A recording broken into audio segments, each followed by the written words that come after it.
오늘 말씀을 전하기 위해서 좀 목을 보호해야 되겠다 하는 마음으로 찬송을 부르는데 하나님의 사랑을 노래하니까 저절로 목소리가 크게 나오게 되고 찬양을 부르니까 제 마음에 기쁨이 있고 감사가 있습니다. 이 자리에 오신 여러분들 지금까지 받은 초대 중에서 최고의 초대가 무엇이었습니까? 제가 여러분들 다 알지 못하지만 그것은 하나님의 초대라고 생각합니다. 이 시간 전해지는 하나님 말씀을 통해서 여러분을 초대하신 그 하나님을 여러분들 만나는 그와 같은 시간이 되기를 원하는 마음이 있습니다. 어제는 왜 하나님만을 믿어야 하는가 하는 주제로 이렇게 말씀을 전했습니다. 왜 우리가 세상에 많은 종교가 있고 또 그 종교에서 믿는 신들이 있는데 왜 하나님만을 믿어야 할까요? 그 이유가 뭡니까? 우주와 그 가운데 있는 만물을 지으신 분은 누구밖에 없습니까? 하나님 한 분밖에 없기 때문에 우리가 그 하나님을 믿고 섬기는 것은 당연하다는 것입니다. 우주 만물을 하나님께서 만드셨으면 이 우주 만물은 누구의 것입니까? 하나님의 것이고 하나님께서 다스리는 것입니다. 그래서 성경은 천지의 주제가 되신다고 말씀하고 있습니다. 이 주자가 무슨 주자입니까? 주인 주자입니다. 제자는요, 다스릴 제자입니다. 하나님께서 우주 만물을 만드셨기 때문에 우주 만물은 하나님의 것입니다. 우주 만물의 주인은 하나님이십니다. 그리고 지금도 하나님께서 우주 만물을 다스리고 계신 것입니다. 또한 하나님께서는 만민에게, 모든 사람에게 생명과 호흡과 만물을 친히 주시는 자이십니다. 하나님께서 여러분에게 생명을 주셨기 때문에 여러분이 이 세상에 존재하게 된 것입니다. 하나님이 여러분들에게 호흡을 지금도 붙들고 계시기 때문에 여러분들이 숨을 쉬고 지금 이렇게 생존해 있는 거예요. 또 하나님께서 여러분들에게 필요한 만물, 모든 것들을 공급해 주시기 때문에 여러분들이 지금도 살아있는 것입니다. 이 자리에 있을 수 있는 겁니다. 하나님께서 우주 만물과 나를 창조하신 창조주가 되십니다. 그렇기 때문에 사람이 마땅히 그 하나님을 주인으로 모시고 그 하나님을 경배하고 섬기는 것은 당연한 것입니다. 맞습니까? 나를 지으신 그 하나님께 감사드리고 또 그 하나님을 영화롭게 하는 것은 지극히 당연한 본분이고 당연한 도리인 겁니다. 성경이 우리에게 어제 말씀한 것이 무엇입니까? 지극히 당연하고 지극히 합당한 것을 하지 않는 것이 뭡니까? 하나님 앞에 큰 죄가 된다는 것입니다. 우리가 이 우주 만물을 창조하시고 나를 창조하신 주인 되신 이 하나님을 거절한다는 것은 이 세상 어떤 죄보다도 가장 큰 죄가 되는 것입니다. 하나님께서 이 죄에 대해서 심판하시겠다 하시고 하나님의 진노가 있다고 우리에게 경고하십니다. 그렇지만 여러분들이 이 전해지는 하나님 말씀과 또 하나님 만드신 만물을 통해서 이 모든 것들이 하나님의 작품이고 정말 하나님이 내 생명을 지으신 분이고 지금도 그 하나님이 내 호흡과 내게 필요한 모든 것들을 공급하시기 때문에 내가 이 땅에 존재한다는 것을 여러분들이 깨달으신다면 여러분들이 하나님 앞에서 그 죄를 버리시고 하나님 앞으로 나오시면 하나님께서 여러분들을 용납하시고 용서하시고 하나님께서 받아주시겠다고 하나님께서 지금 말씀하시는 겁니다. 오늘 이 시간에는 동일한 주제입니다. 왜 하나님을 믿어야 하는가 하는 겁니다. 세상에 많은 신들이 있는데 그 중에서 왜 성경이 말씀하는 그 하나님, 우주 만물을 지으신 그 하나님만을 믿어야 하는가 하는 겁니다. 우리 예레미야 10장 10절 말씀을 우리 함께 읽기를 원합니다.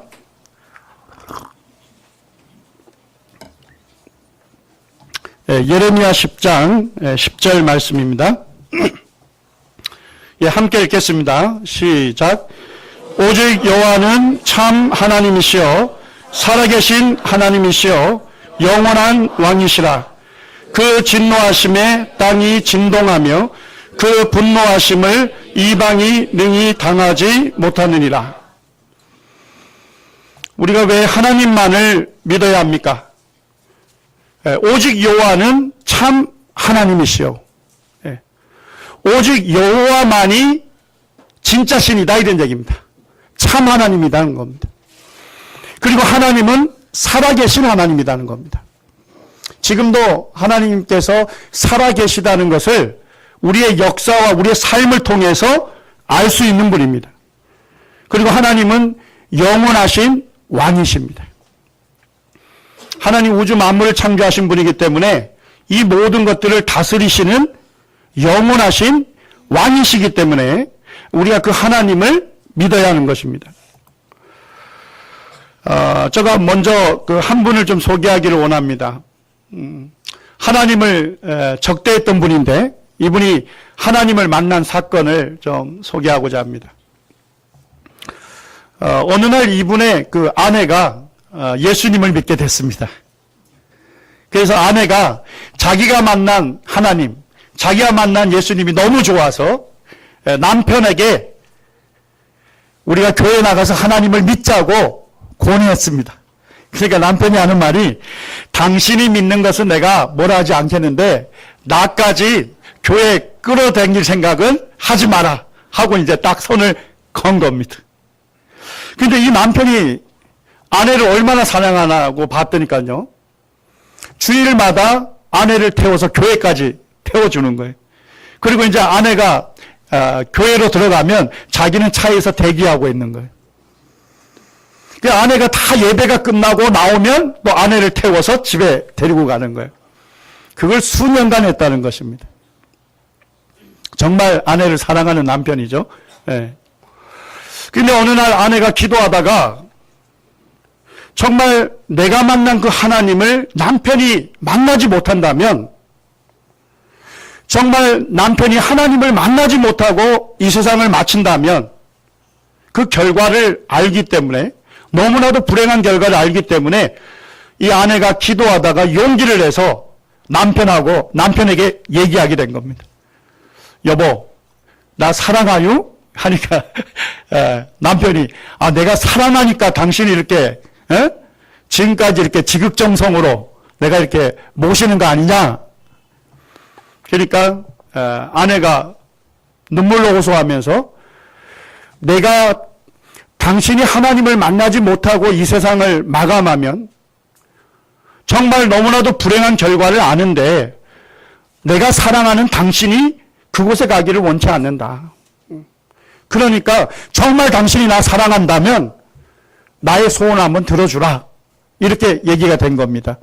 그래서 이분이 이제 교회에 나가서 정말 하나님께서 계신지 자기가 알아보겠다. 이제 믿기로 마음을 결정하고 이렇게 작정하고 교회를 나간 겁니다. 근데 이제 몇 년을 다녔는데도 이분이 믿어지지가 않는 거예요. 네. 그래서 어느 날 이제 저가 있는 남원까지 오셨어요.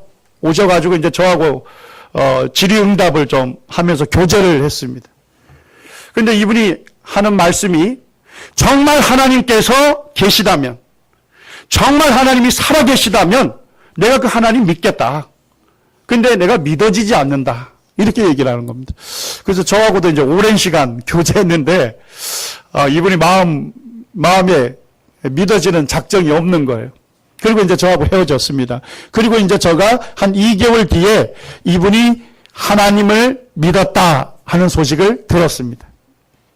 알고 봤더니까 이분의 그 후배 중에 한 분하고 성경을 공부했는데 특별히 성경 예언에 대해서 공부하게 됐습니다. 아직 사건이 일어나지도 않았는데 성경에 하나님께서 앞으로 어떤 일이 일어날 것이라고 예언을 한 겁니다. 그런데 그 예언이 수백 년이 지나서 구체적으로 역사에서 성취가 되는 겁니다. 이분이 이 성경 공부를 하다가 미리 아직 일어나지 않은 사건을 미리 말씀할 수 있고 그 말씀을 역사적으로 그대로 성취할 수 있는 분이라면 이분은 바로 역사를 주관하시는 바로 창조주 하나님이다. 그렇게 해서 이분이 하나님을 만나고 이 예수님을 영접했다는 그와 같은 간증을 듣고 그 후에도 이제 그분을 만나서 그와 같은 간증을 듣게 됐습니다. 하나님께서 살아계시다는 것을 우리가 어떻게 알 수 있을까요? 하나님께서는 이렇게 말씀하십니다. 이사야 41장 21절에서 23절까지를 우리 같이 한번 읽기를 원합니다. 함께 읽겠습니다. 시작. 나 여호와가 말하노니 너희 우상들은 소송하라. 야곱의 왕이 말하노니 너희는 확실한 증거를 보이라. 장차 당할 일을 우리에게 진술하라. 또 이전의 일을 어떠한 것을 알게 하라. 우리가 마음에 두고 결말을 알아보리라. 혹 앞으로 올 일을 듣게 하며 뒤에 올 일을 알게 하라. 너희가 신들린 줄 우리가 알리라. 또 복을 내리든지 재난을 내리든지 알아. 우리가 함께 보고 놀라리라. 하나님께서 이 아브라함이라고 하는 믿음의 사람의 자손들을 뭘로 삼겠다고 언약하셨다 했죠? 하나님의 백성으로 삼겠다고 언약을 했습니다. 그리고 하나님께서 이 하나님의 백성인 이스라엘에게 하나님께서 어떠한 분이신지를 나타내 보이셨습니다. 그들은 이 하나님을 경험했던 민족입니다. 그런데도 불구하고 그들은 하나님 아닌 신들을 섬겼습니다. 하나님 아닌 신들을 누구처럼 섬긴 거예요? 하나님처럼 섬긴 겁니다. 그거를 우상이라고 합니다. 그러니까 하나님께서 이제 그들이 섬기는 우상과 이스라엘 사람들에게 하나님께서 이와 같은 제안을 하십니다. 뭐라고 하냐면 너희들이 섬기는 신이 진짜 신이라면 법정 소송을 걸어보라 이렇게 합니다. 자, 법정에서 소송에 이기려면 뭐가 있어야 합니까? 예, 확실한 증거가 있으면 법정 소송에서 이길 수 있는 것이죠. 자, 그런데 하나님께서 뭐라 하십니까? 정말 진짜 신이라면, 참된 신이라면 뭐 할 수 있어야 한대요? 예, 장차 당할 일을 우리에게 진술할 수 있어야 한다는 겁니다. 예, 아직 일어나지 않았는데 장차 당할 일을 말할 수 있어야 한다는 겁니다. 자, 그 다음에 뭐를 할 수 있어야 한답니까? 앞으로 올 일을 듣게 해야 한다. 뒤에 올 일을 알게 할 수 있어야 한다는 겁니다. 이걸 쉽게 말하면 예언이라고 하는 거죠. 미리 예자에다가 말씀 원자입니다. 사건이 일어나기 전에 앞으로 어떤 사건이 일어날 것을 미리 얘기해 보라는 겁니다. 그리고 그 예언이 역사적으로 그대로 성취된다면 그 신이 무슨 신이란 겁니까? 참 신이다. 이렇게 하나님께서 말씀하는 겁니다. 그 다음에 참된 신은 뭘 할 수 있어야 한답니까? 복을 내리든지 재난을 내릴 수 있어야 한다는 겁니다. 쉽게 얘기하면 사람을 창조한 신이라고 한다면 사람의 생사 하복을 주장할 수 있어야 한다는 겁니다. 사람의 생명과 죽음을 주장할 수 있어야 한다는 것입니다. 그리고 사람에게 죄에 대해서 심판할 수 있어야 하고 그 사람을 죄에서 구원할 수 있는 능력이 있어야만 그 신이 무슨 신이랍니까? 참신이라 할 수 있다는 겁니다. 제가 예전에 학생들을 대상으로 성경에 나와 있는 예언이 역사적으로 얼마나 정확하게 성취됐는지를 전했습니다. 그러니까 전했더니까 끝난 다음에 질의응답 시간에 한 학생이 손을 들어서 저한테 질문을 했습니다. 성경에 나와 있는 예언이 역사적으로 아주 정확하게 성취된 걸 말씀하셨는데 성경책 이외에도 하나님 믿지 않는 사람이 예언하는 경우가 있지 않느냐. 인간 예언자들, 그 사람들도 예언하고 맞추지 않느냐. 근데 어떻게 성경에서만 예언하고 성취한다고 얘기할 수 있느냐. 이렇게 저한테 질문을 했습니다. 그래서 제가 인간 예언자들의 예언을 한번 소개를 했습니다. 가장 유명한 심령술사 중에 이 진 딕슨이라고 하는 인간 예언자가 있습니다. 이 사람이 굉장히 유명한 인간 예언가로 알려져 있는데요. 이 사람이 예언한 것이 뭐냐면요. 미국의 케네디 대통령 아시죠? 미국의 케네디 대통령이 대통령이 되고 이 사람이 집권 중에 대통령 일을 하다가 사망하게 될 것이다. 죽게 될 것이라는 것을 예언했습니다. 자, 이 굉장히 놀라운 예언인 것 같습니다. 그런데 한번 생각해 보시죠. 이 예언할 당시에 케네디가 민주당 대통령 후보로 나와 있었어요. 자, 그럼 미국의 대통령은 누가 됩니까? 민주당이나 공화당 후보로 나온 사람 둘 중에 하나 되죠? 자, 이거 맞추기 쉽습니까? 어렵습니까? 얼마만큼 확률이에요? 50% 절반의 확률이잖아요. 저도 말할 수 있습니다. 네. 자, 그런데 정말 어려운 것은 뭐냐면 이 사람이 대통령이 될 뿐만 아니라 대통령 재임 기간에 죽을 것이라는 것은 맞추기가 좀 어렵죠. 그런데요. 이것도 미국의 역사를 잘 생각해 보면 그렇게 어렵지는 않습니다. 미국의 역대 대통령 10명 중에 3명 꼴은 재임 중에 사망했습니다. 집권 중에. 이해가 되시죠? 그리고 10명 중에 한 2명 꼴은 재임 끝날 때, 말기 때 아주 중한 병에 걸려가지고 이 집권이 끝나자마자 사망한 사례가 10명 중에 2명입니다. 자, 가만히 생각하니까 이것도 좀 우연히 맞출 가능성이 꽤 있는 거죠. 근데 어쨌든 이 예언을 해서 실제 이게 맞아졌거든요. 굉장한 그와 같은 놀라운 일을 한 겁니다. 자, 제가 여러분들에게 물어보겠습니다. 이 진 딕슨이라는 사람이 이 예언 한 가지만 했을까요? 이 사람 직업이 뭡니까? 예언하는 직업이에요. 밥 먹고 하는 일이 예언이에요. 자, 그러면 이 사람이 했던 예언을 좀 몇 가지만 보겠습니다. 세계 3차 대전이 1954년에 발발한다 예언했습니다. 자, 언제 일어났습니까? 세계 3차 대전 언제 일어났습니까? 아직 일어나지도 않았잖아요.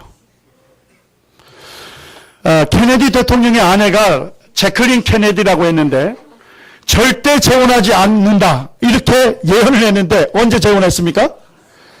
예, 그 다음날 전격적으로 재혼을 해서 이 예언을 하고 24시간도 안 돼서 틀렸다는 것이 드러난 거죠.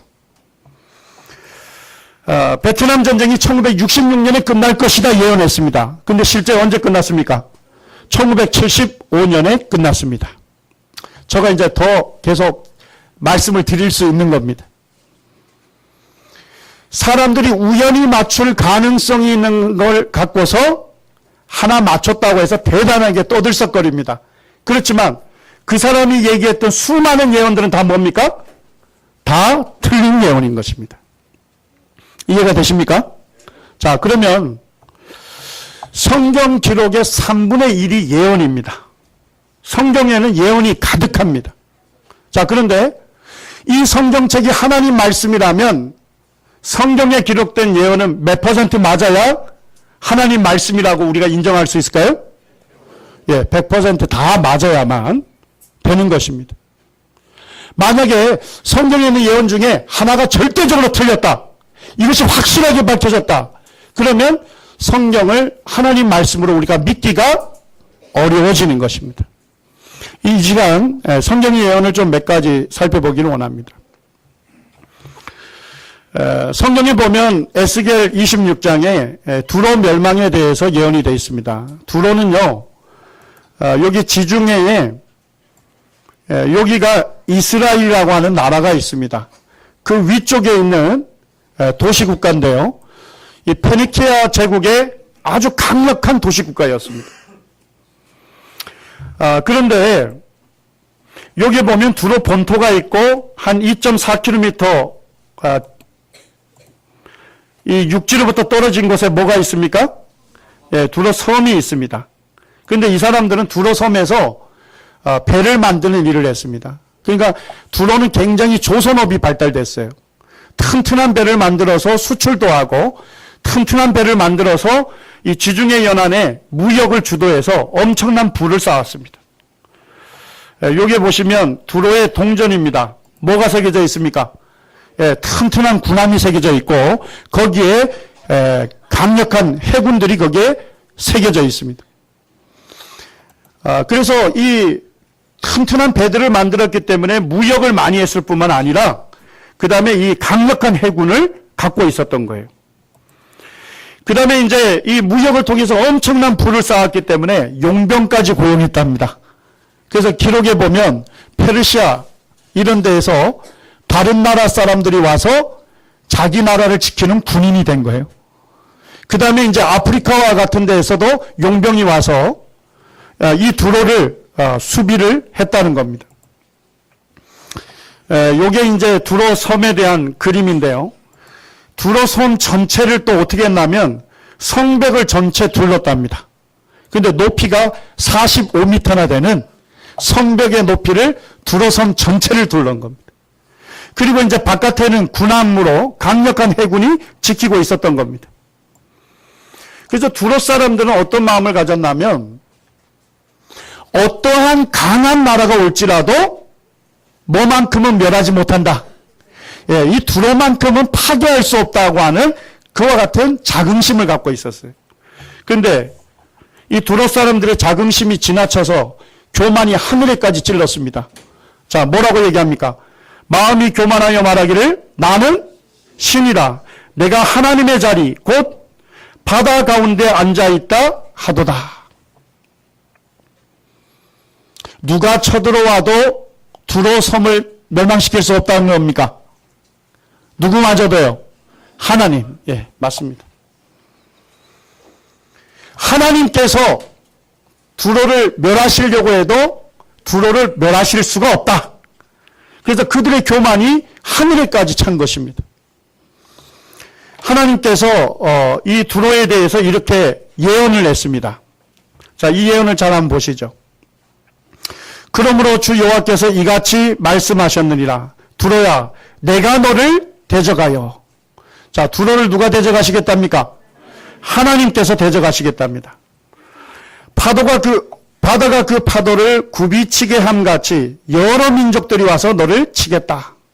자, 파도가 한 번 치고 끝납니까? 아니죠. 또 치고 또 치고 굽이치듯이 여러 민족들이 와서 두로를 치게 하겠다는 겁니다. 자, 4절을 보시면요. 그들이 두로의 성벽을 무너뜨리며 그 망대를 헐 것이요. 나도 티끌을 그 위에 쓸어버려 맨바위가 되게 하겠다. 좀 이상한 예언이죠. 적이 쳐들어와서 성벽을 허물고 망대를 허는 건 이해가 되시죠? 그런데 그 티끌을, 그 잔해 전체를 어떻게 하겠대요? 쓸어버려서 맨바위처럼 만들겠다는 겁니다. 그 다음에 5절에 보니까 지금은 굉장히 강성한 국가고 부유한 국가인데 하나님이 어떻게 만드시겠대요? 바다 가운데 금을 치는 곳이 되게 하리니 내가 말하였습니다.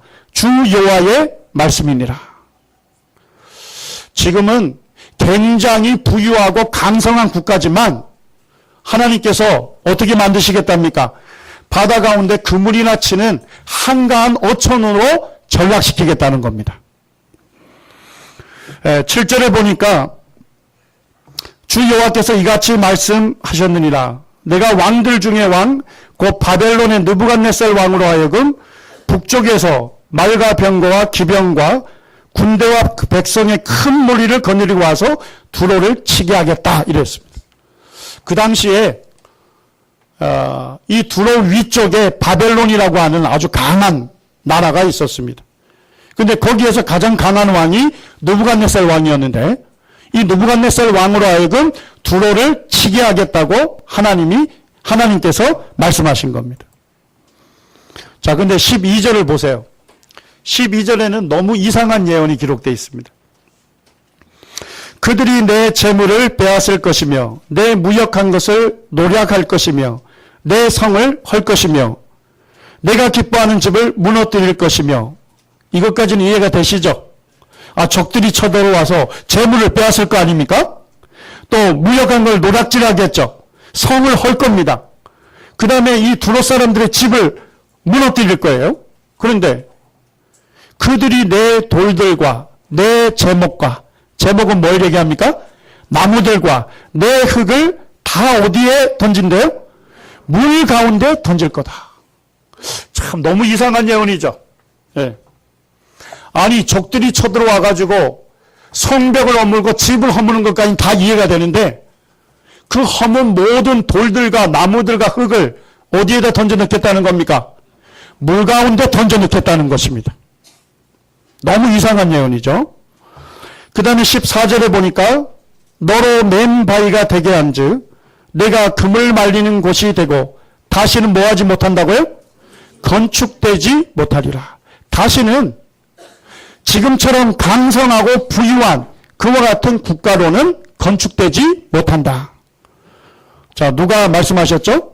나 여호와가 말하였습니다. 주 여호와의 말씀이니라. 이 성경 본문이요 아주 짧은데 하나님께서 그렇게 하겠다고 하나님 이름을 갖고서 맹세를 몇 번 하시냐? 몇 번 합니까? 7번을 하시는 겁니다. 하나님께서 이렇게 하시겠다는 겁니다.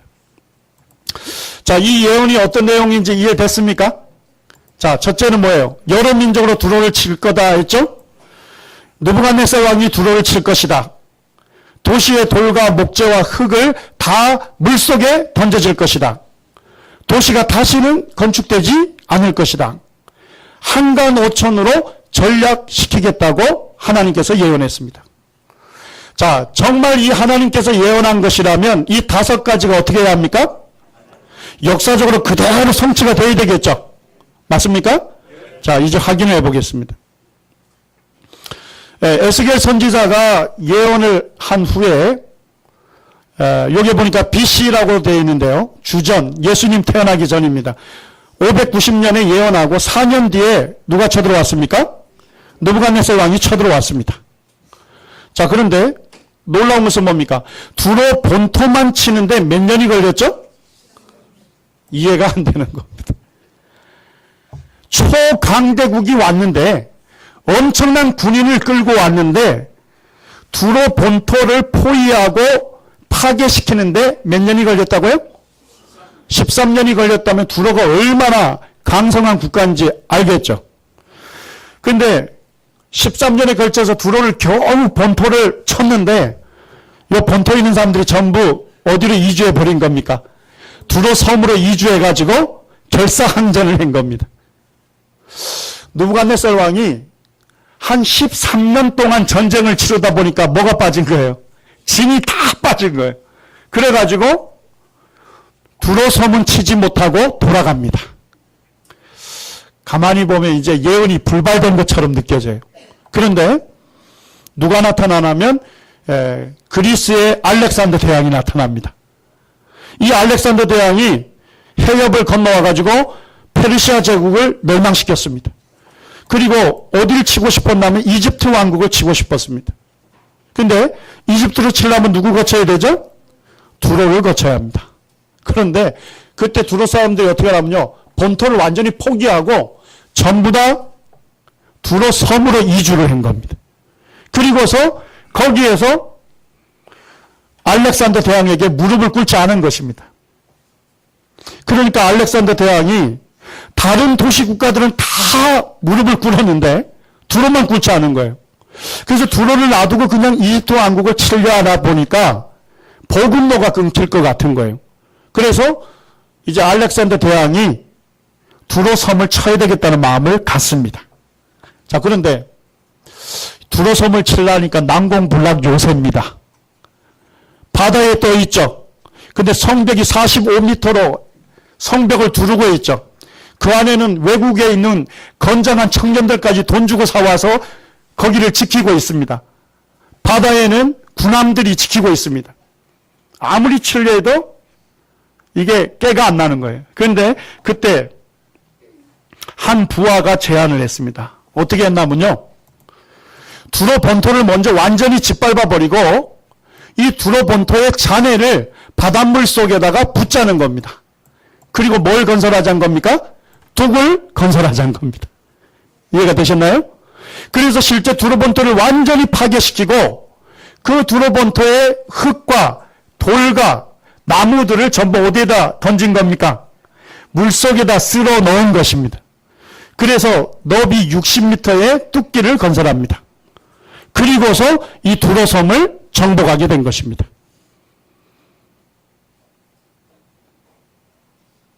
하나님께서 뭐라고 예언하셨습니까?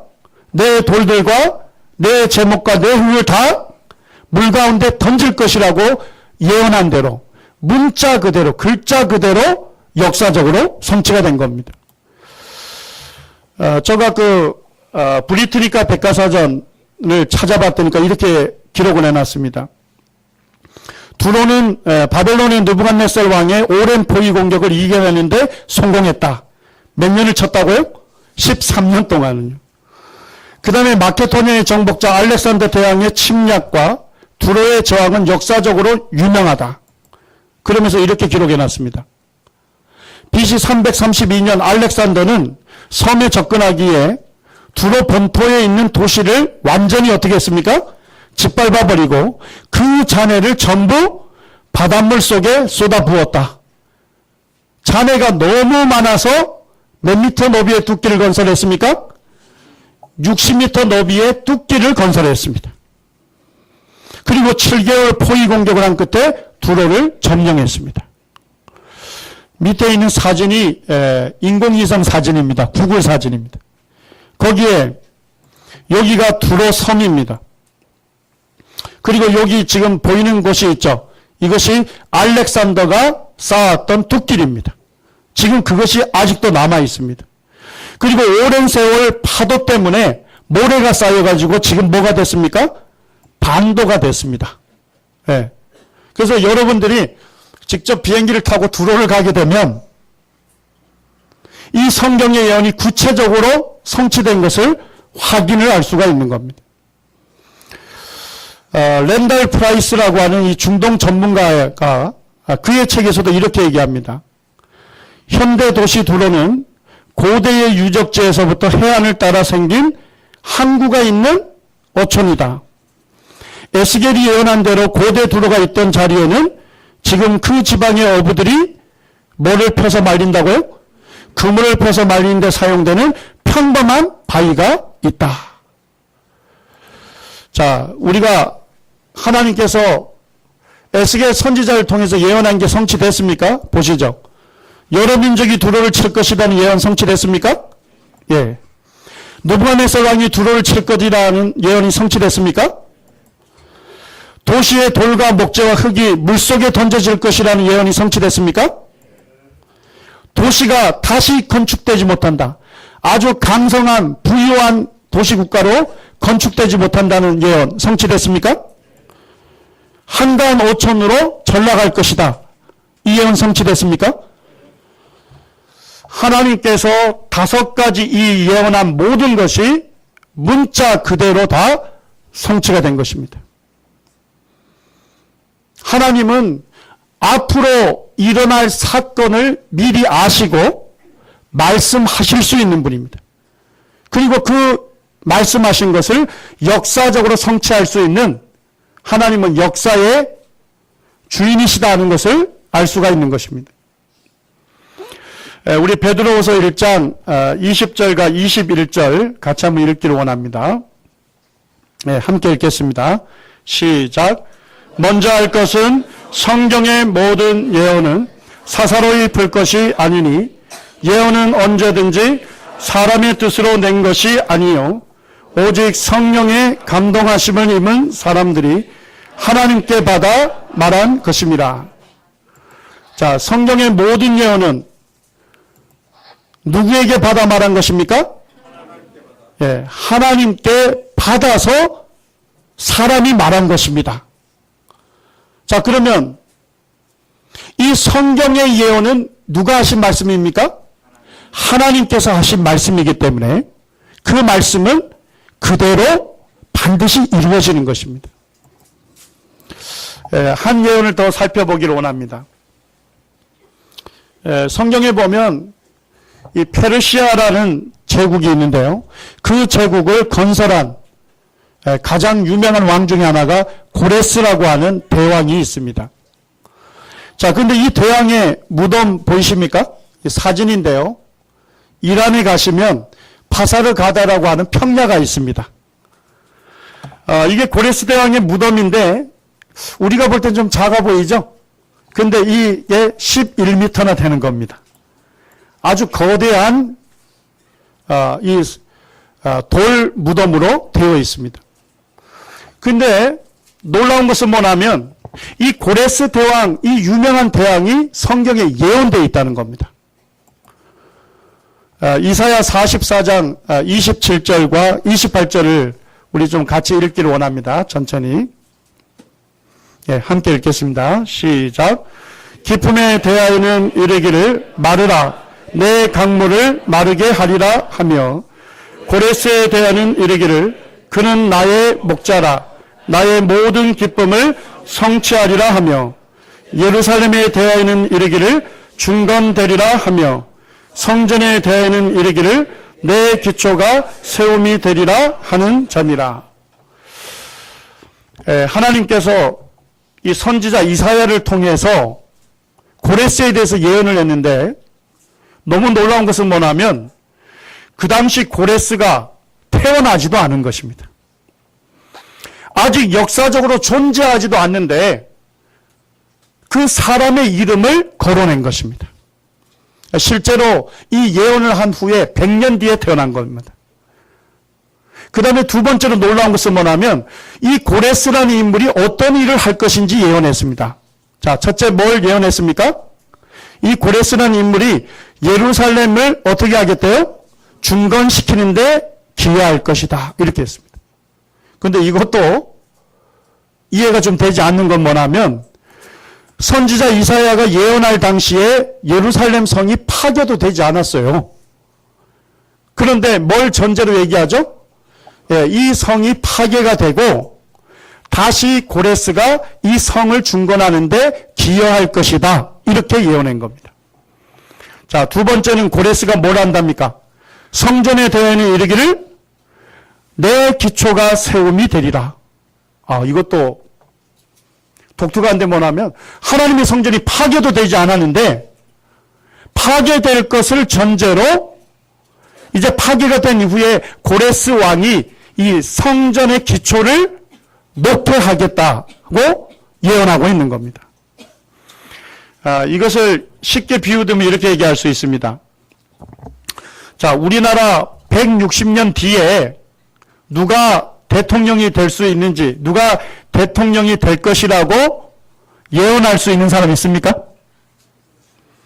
우리나라 150년 뒤에 누가 대통령이 될 거다. 이렇게 그 이름을 맞출 수 있는 사람 있습니까? 없습니까?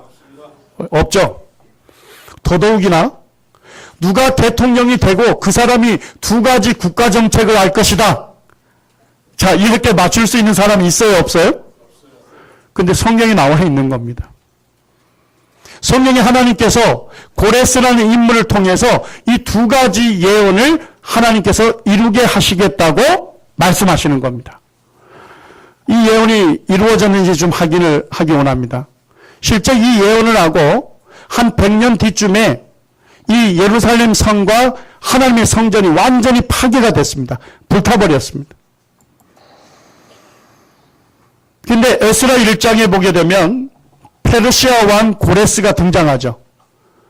페르시아 왕 고레스가 원년에 여호와께서 예레미야의 입을 통하여 하신 말씀을 이루게 하시려고 바사 왕 고레스의 마음을 감동시키심에 그가 온 나라에 공포도 하고 뭐도 합니까?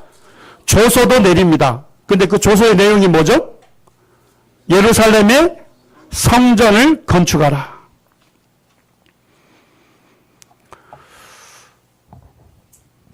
하나님께서 예언을 한 후에 이제 150년 뒤에 고레스라는 인물이 실제적으로 이 하나님의 성전을 건축하라는 조서를 내린 겁니다. 이해가 되셨나요? 자, 그러니까 이 이스라엘 사람들이 와서 뭘 세웠을까요? 이 조서에 따라 하나님의 성전을 기초를 놓게 된 것입니다. 그래서 구체적으로 이 예언이 성취가 된 겁니다. 제가 이것을 학생들한테 가르쳤는데 학생 한 명이 질문을 하더라고요. 아니, 성전이 파괴가 되고 고레스라는 인물이 성전의 기초를 놓을 것이라고 어디에서 예언했습니까? 성경에서 예언했고, 그 다음에 실제 고레스 왕이 성전을 재건하라고 하는 조서를 내린 것도 어디에서 나와 있습니까? 그러면 성경에서 예언하고 성경에서 성취됐다면 그걸 좀 믿기가 어렵지 않습니까? 그래서 제가 이 역사적인 증거를 제시해 주었습니다. 이것은 뭐냐면 아주 고대의 왕들은요, 왕이 조서를 내리면 먼저 흙으로 이런 원주를 빚습니다. 그 다음에 어떻게 해요? 거기에다가 글자를 새겨 넣습니다. 그래서 이것을 불에 구워가지고 어디에다 보냅니까? 도별로 왕의 조서를 보내주는 겁니다. 자, 이해가 되셨나요? 예. 근데 그것 중에 하나가 발굴이 된 겁니다. 그래서 거기에 보니까 뭐라고 기록이 되어 있냐면 메대와 페르시아 왕 고레스의 법령이다. 바벨론의 포로를 뭐하고요? 석방하고 성전 재건을 지원하라. 자, 성경의 예언이 그대로 성취됐다는 것을 성경이 증거하죠. 또 뭐가 증거합니까? 예, 역사적인 그와 같은 구체적인 이와 같은 유물이 이 성경 예언이 성취됐다는 것을 증명해 보이고 있는 것입니다. 실제 이사야 선지자가 예언한 후 100년 뒤에 고레스 왕이 태어났습니다. 그리고 538년에 고레스 왕이 칙령을 내려가지고 이 칙령에 의해서 이스라엘 사람들이 와서 성전의 기초를 처음으로 놓게 된 겁니다. 그래서 문자적으로 그대로 성취를 하게 된 것이죠. 근데 이 예언과 관련돼서 참 재미있는 것은 뭐냐면, 자, 고레스 왕이 바벨론 이 성을, 이 도시를 무너뜨리고 이제 페르시아 제국이 등장하거든요. 근데 아까 읽었던 예언에 보면 이 바벨론 성을 고레스가 어떻게 멸망시킬 것인지도 예언되어 있습니다. 이 성에 대한 그 상상도입니다. 근데 바벨론 성은 첫째 길이만 96km랍니다. 자, 그러면 성곽의 길이가 96km니까 아무리 많은 군인들을 갖고 오더라도 성 전체를 에워쌀 수 있을까요? 없을까요? 포위가 안 됩니다. 그 다음에 이 성벽이 전부 3중으로 되어 있습니다. 하나가 파괴되면 또 안에 있는 거 또 파괴해야 하고 안쪽에 있는 것을 또 파괴해야 합니다. 너무나도 어려운 일이죠. 그 다음에 성벽의 높이가 한 45m가 됐답니다. 그 다음에 성벽의 뚝배가 말이 5마리가, 마차가 5개가 동시에 달릴 수 있는 24m가 됐답니다. 그러니까 이 성을 무너뜨리는 것은 불가능한 것이죠. 자, 근데 성내로 또 뭐가 흘렀습니까? 유프라테스 강물이 흘렀습니다. 그러니까 아무리 에워쌀지라도 물을 마시는데 어려움이 없어요. 식수가 다 공급이 돼요. 그리고 이제 이 바벨론 성이 무너질 당시에 역사가인 헤로도투스가 그 성내의 식량이 그 성 안에 있는 사람이 20년을 먹을 수 있는 그와 같은 식량이 그 안에 있었다는 것. 성벽을 에워싸지도 못하죠. 삼중성이죠. 성벽이 두텁고 높죠. 물이 공급이 됐죠. 식량이 충분히 있었습니다. 그런데도 이 바벨론 도시가 멸망한 겁니다. 자, 하나님께서 뭐라고 예언했습니까? 27절에 보시면 고레스를 예언할 때 27절에 기품에 대하여는 이르기를 뭐하라고요? 마르라. 내 강물을 마르게 하리라. 아마 이와 같은 예언을 들을 때 이해가 안 됐을 겁니다. 기품에 대하여 이르기를 마르라. 내 강물을 마르게 하리라. 고레스가 엄청난 군인들을 데리고 왔습니다. 왔는데도 불구하니까 와보니까 성벽이 워낙 커가지고 에워쌀 수가 없어요. 그 다음에 너무 두껍고 높으니까 이거 칠 수가 없어요. 그래가지고 그들이 고민하다가 낸 전략이 있습니다. 그게 뭔지 아십니까? 유프라테스 상류에다가 강 상류 있죠? 거기다가 댐을 건설한 겁니다. 뚝을 건설해서 이 물줄기를 어떻게 한 거예요? 다른 데로 돌려버린 겁니다. 자, 그러니까 성내로 흐르던 물이 어떻게 됐을까요? 예, 마르게 된 것입니다. 그리고서 군대들을 이 강이 있는 그 성문 앞에다가 대기하고 있다가 이제 물이 줄으니까 어떻게 한 겁니까? 군인들이 그 수문을 통해서 들어가서 바벨론 성을 정복하게 된 겁니다. 역사적으로 보게 되니까 이 성경의 예언을 어떻게 이루었습니까? 문자 그대로 이루게 된 것입니다. 실제로 이제 제가 그 헤로도투스가 라는 그 역사가가 쓴 페르시아 전쟁사를 읽어보니까 거기에 이렇게 기록되어 있습니다. 고레스는 유프라테스 강줄기를 돌려서 마르게 한 후 어딜 진입하게 했다고요? 성을 진입하여 바벨론을 함락시켰다. 예. 하나님께서 예언하신 거는요, 글자 그대로 성취가 되는 것입니다. 우리 마태복음 5장 18절 말씀 함께 읽기를 원합니다. 함께 읽겠습니다. 시작. 진실로 너희에게 이르노니 천지가 없어지기 전에는 율법의 1.1획이라도 반드시 없어지지 아니하고 다 이루리라. 예. 진실로 너희에게 이르노니 천지가 없어지기 전에는 이 율법, 성경의 1.1획이라도 반드시 없어지지 아니하고 어떻게 된다고요? 다 이룬다. 예. 하나님 말씀은요, 기록되어 있으면 그 기록된 대로 성취가 되는 거예요. 이루어지는 것입니다. 이제 한 예언만 더 살펴보기를 원합니다. 하나님의 아들이신 예수님께서 하신 예언입니다. 저희가 예루살렘에 갔을 때 찍었던 사진이에요.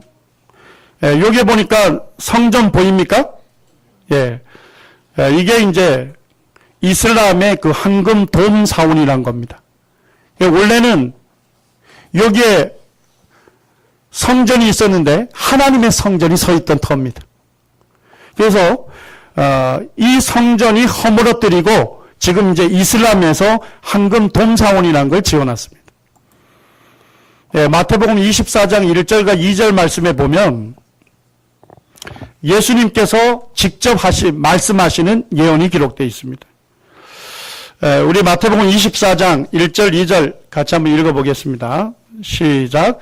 예수께서 성전에서 나와서 가실 때에 제자들이 성전 건물들을 가리켜 보이려고 나아오니 대답하여 이르시되 너희가 이 모든 것을 보지 못하느냐. 내가 진실로 너희에게 이르노니 돌 하나도 돌 위에 남지 않고 다 무너뜨려지리라.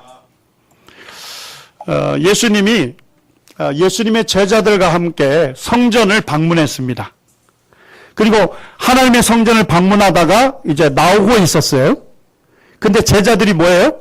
자기들의 손을 가리쳐서 예수님에게 이 하나님의 성전을 보게 했습니다. 왜냐니까요, 그 당시에 있었던 이 하나님의 성전이 너무나도 웅장하고 너무나도 아름다운 성전이었습니다. 축구장 아시죠? 축구장 25개 정도 되는 그와 같은 성전터 위에다가 하나님의 성전을 지어놓은 겁니다. 그리고 성전 내부는 뭘로 도배해 놨습니까? 예, 금으로 도배를 해놓은 겁니다. 아주 웅장하고 아름다운 성전을 갖고 있는 것에 대해서 그 당시에 이스라엘 사람들이 뭐예요? 자긍심이 굉장했습니다. 그래서 예수님 보고 이 하나님의 성전을 이렇게 가리키면서 예수님 이 성전을 한번 보십시오. 이렇게 얘기한 겁니다. 그러니까 예수님이 뭐라 하십니까? 돌 하나도 돌 위에 남지 않고 다 무너뜨려지리라.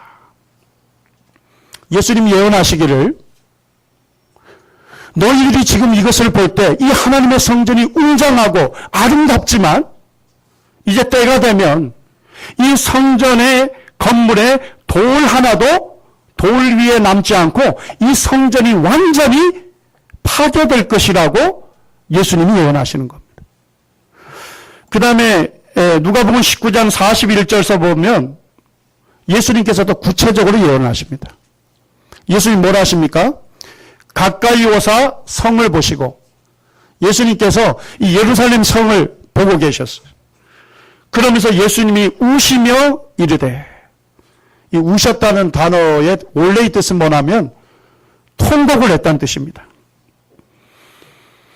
예수님께서 이 예루살렘에 있는 하나님의 성전을 보면서 소리를 내서 통곡하셨다는 겁니다. 왜냐하니까 너도 오늘 평화에 관한 일을 알았더라면 좋을 뻔하였거니와 지금 내 눈 속에 숨겨졌도다. 날이 이를지라. 어떤 날이 되면 내 원수들이 뭐를 쌓고요? 토둔을 쌓고 너를 둘러 사면으로 어떻게 한다고요? 가둘 것이다. 첫 번째 예언입니다. 내 원수들이 와서 이 예루살렘 성을 포위하고 토둔을 쌓고 너를 둘러 사면으로 가두겠다, 포위하겠다, 이렇게 예언하십니다. 두 번째는 뭡니까? 너와 및 그 가운데 있는 내 자식을 어디에 메어친다고요? 땅에 메어친다. 그때 원수들이 와서 수많은 사람들을 학살할 것을 말씀하고 있는 것입니다. 세 번째는 뭐라고 하십니까? 돌 하나도 돌 위에 남기지 아니하리라. 성전이 완전히 파괴될 것을 말씀하신 겁니다.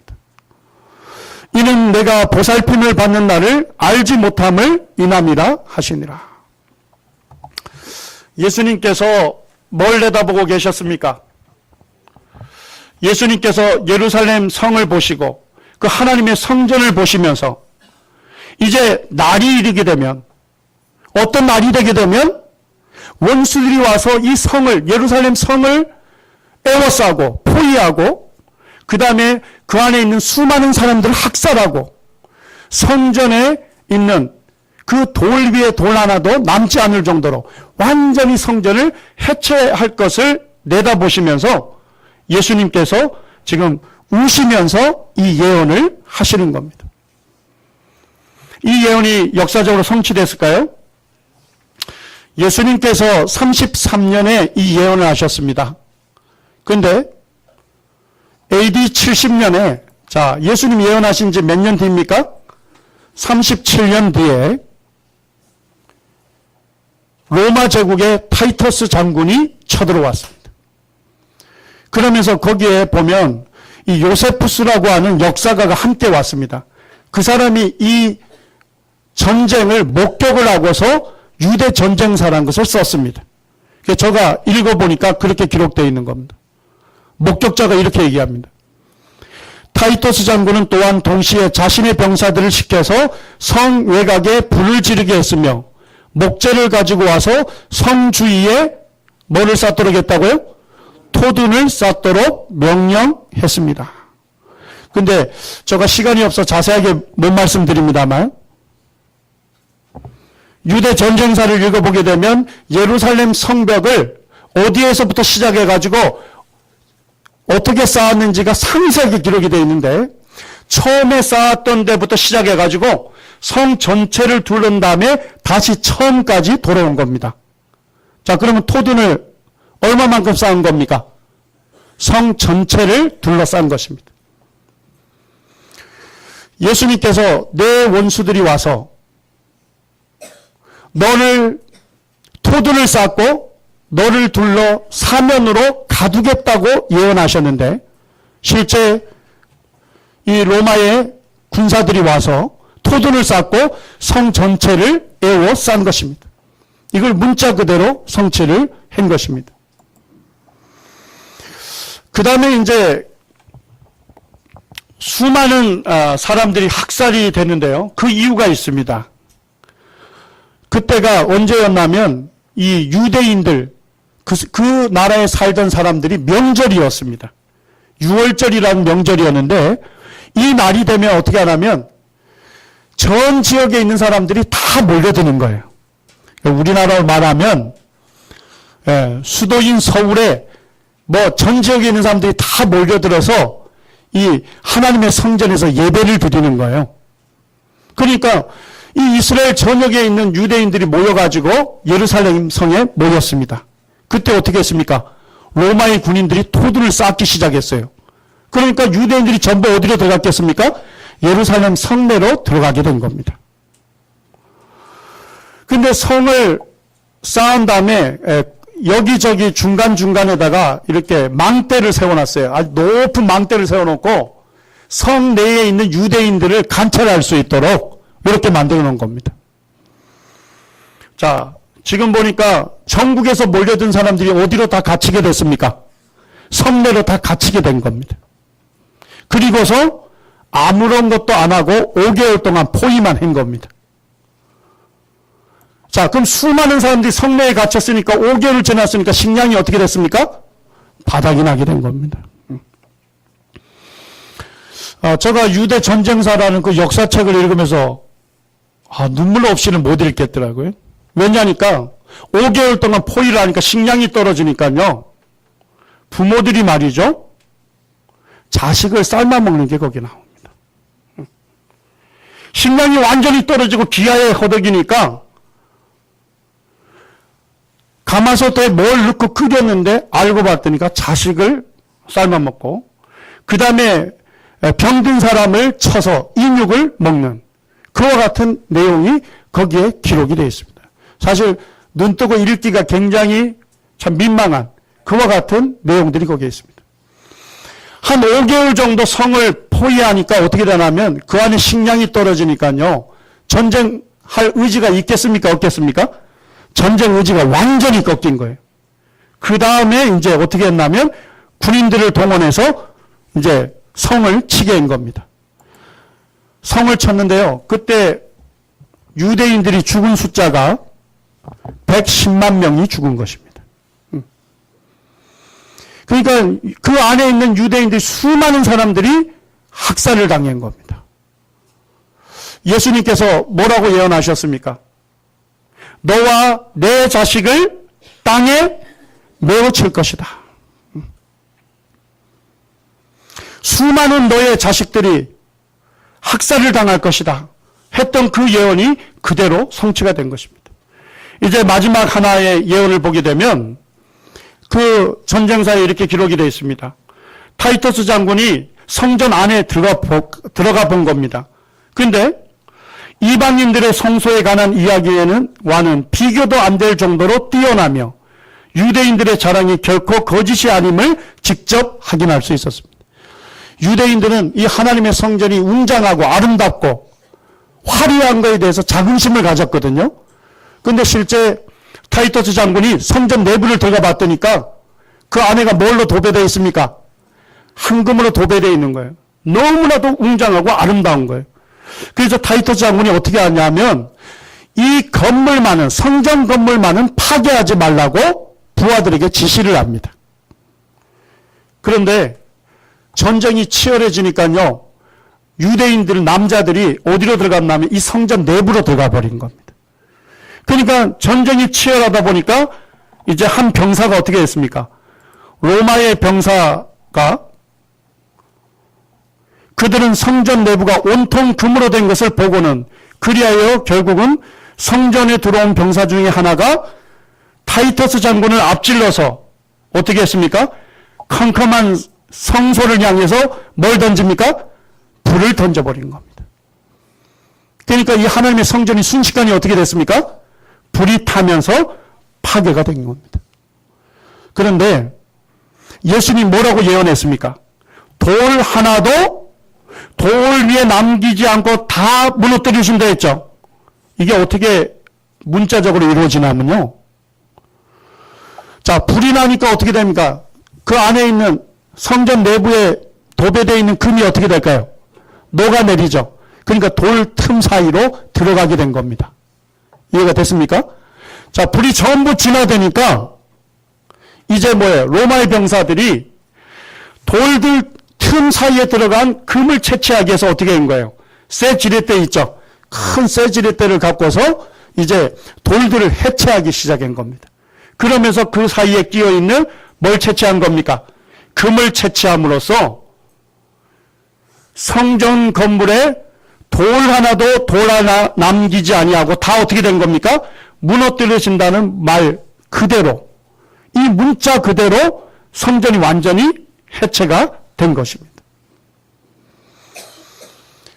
예수님께서 예루살렘의 성과 이 하나님의 성전의 장래를 내다보시면서 그 장래를 다 아시는 예수님께서 눈물을 흘리시면서 예언을 하셨는데 이 세 가지 예언이 역사적으로 어떻게 했습니까?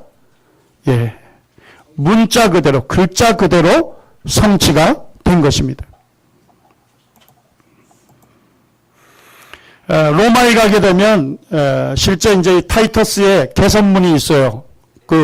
이 예루살렘 성을 파괴했던 그 장군의 개선문이 있는데요. 그 벽에 이렇게 새겨져 있습니다. 이게 뭔지 아십니까? 예, 이것들이 바로 하나님의 성전 안에 있던 기물들입니다.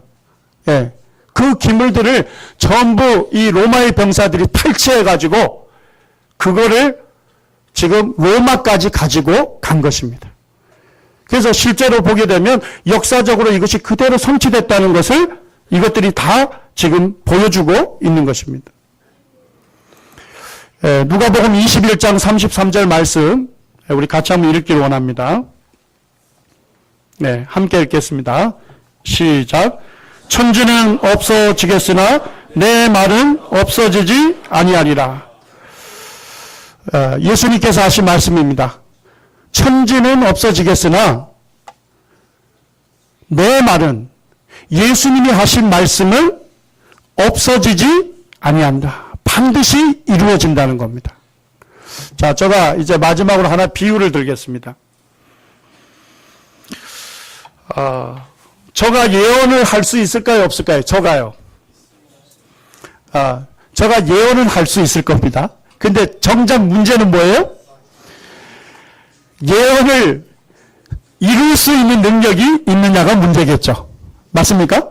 자, 요게 예를 하나 들겠습니다. 우리 여기 학생이 있는데 이 학생을 대상으로 제가 예언을 해보겠습니다. 이 학생이 결혼할 것이다. 이렇게 예언했습니다. 자, 그런데 이 학생이 보니까 나중에 결혼했어요. 자, 이 예언이 성취됐습니까? 자, 그런데 이렇게 막연한 예언을 성취했다고 해서 이 학생이 감동을 받아가지고, 야, 그때 그 선생님이 내가 결혼한다고 예언했는데, 야, 나 실제로 결혼했어.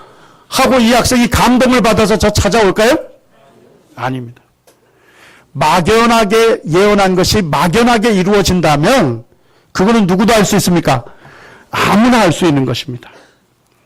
자, 그런데요, 제가 이 학생에게 예언하면서 이 학생이 몇 년도 몇 월 며칠에 결혼할 것이다. 제가 이렇게 먼저 예언을 했습니다. 요거 맞추기 쉽습니까? 어렵습니까? 조금 어려워요. 그 다음에 두 번째는 뭐냐면 그때 이 학생의 줄에는 누가 설 것이다. 예언을 했습니다. 이것도 쉽지 않죠? 그 다음에 이 학생의 아내가 될 사람은 어느 도시에서 태어난 학생이다. 이것도 쉽지 않습니다. 그런데 그때 하객으로 누가 올 것이다. 이렇게 예언을 했습니다. 됐습니까? 자, 근데 실제로 만약에 이 학생이 결혼할 때 그 날짜에 결혼했고 예언했던 그 사람이 주례를 했습니다. 그리고 이 학생의 아내가 되는 사람이 그 도시 사람이었어요. 그리고 누가 하객으로 참여하겠다 했는데 다 왔습니다. 자, 그러면 이 학생이 어떻게 생각할까요? 이 학생이 굉장히 놀랄 것입니다. 그러면서 적어도 저를 한번 찾아오고 싶어하는 마음이 있을 겁니다. 이해가 되셨나요? 자, 이 예언은 아무나 맞출 수 있습니까? 아무나 맞출 수가 없는 것입니다. 성경의 예언이 막연하게 예언되고 막연하게 성취될 수 있는 것이 아니란 것입니다. 성경의 예언은요, 아주 구체적이고 그 다음에 문자 그대로 성취가 되기 때문에 이와 같은 예언은 누구만이 이룰 수 있는 것입니까? 하나님만이 이룰 수 있는 것입니다. 여러분들 이 시간에 살펴본 말씀을 통해서 보면 하나님은 우주 만물을 창조하신 분이기 때문에 그 우주 만물을 지금도 뭐 하실 수 있는 분입니까? 다스리고 계신 분입니다. 역사의 주관자가 되시고 역사를 시작하게 하고 운영하고 마치게 할 수 있는 분이 누구십니까? 하나님이십니다. 하나님이 역사를 주관하실 뿐만 아니라 여러분 각자의 생사화복을 주관할 수 있는 분이십니다. 여러분에게 생명을 주신 분이기 때문에 여러분의 생과 사를 주장할 수 있는 분입니다. 여러분의 살고 죽는 것이 누구에게 달려 있습니까? 하나님께 달려 있는 것입니다. 그 다음에 하나님께서는 하복을 주장할 수 있습니다. 하나님은 죄에 대해서 뭐 할 수 있는 권한이 있습니까? 심판할 수 있는 권한이 있는 것입니다. 오직 사람을 창조하신 주인만이 그 사람을 심판할 수 있는 권한이 있는 것입니다. 사람을 창조하신 하나님만이 그 사람을 또한 구원할 수 있는 능력이 있으십니다. 하나님은 여러분 각자의 생사화복을 주관하실 수 있는 여러분의 주인이시고 여러분을 심판하시는 하나님이십니다. 성경에서 말씀하시기를 한 번 죽는 것은 사람에게 정해진 것이요 그 후에는 심판이 있다고 말씀하셨습니다. 하나님께서 성경에 기록하신 말씀입니다.